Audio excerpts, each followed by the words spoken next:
The Divine Comedy by Dante Alighieri. Inferno, Canto 5.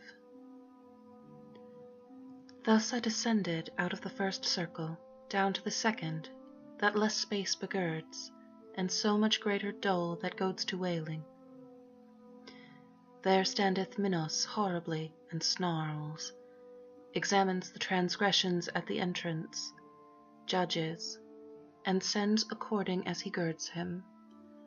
I say, that when the spirit evil-born cometh before him, wholly it confesses, and this discriminator of transgressions seeth what place in hell is meet for it, girds himself with his tail as many times as grades he wishes it should be thrust down. Always before him many of them stand. They go by turns, each one unto the judgment. They speak, and hear, and then are downward hurled.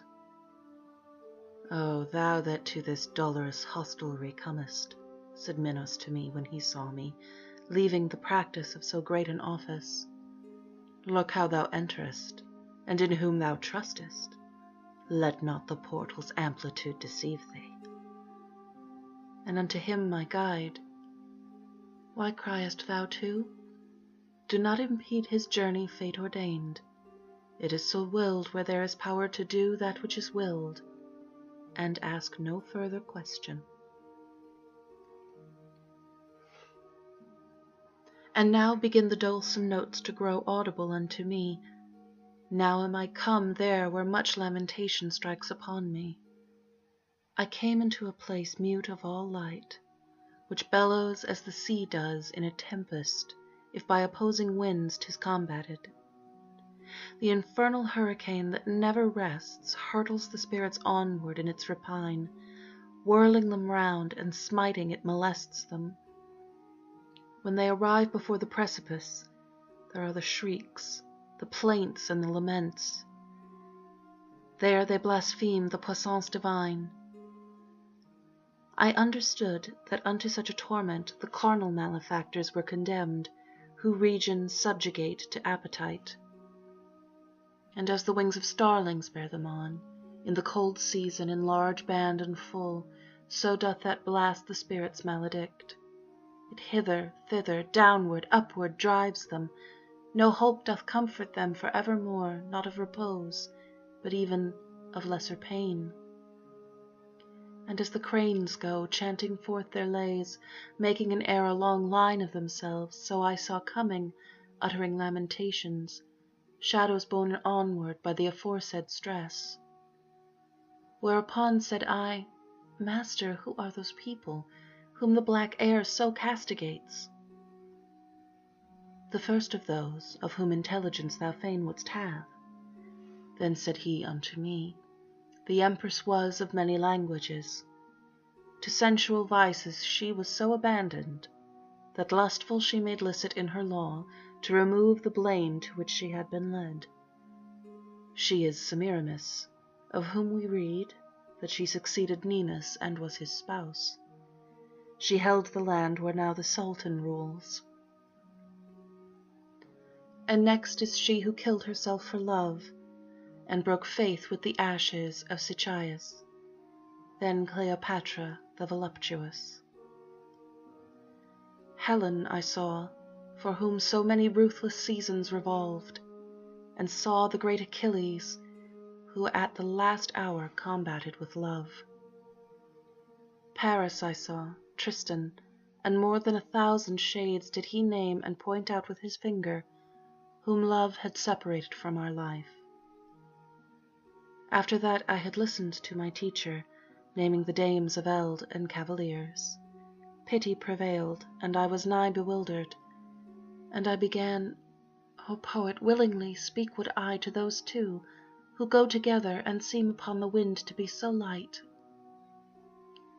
And he to me, "Thou'lt mark, when they shall be nearer to us, and then do thou implore them, by love which leadeth them, and they will come.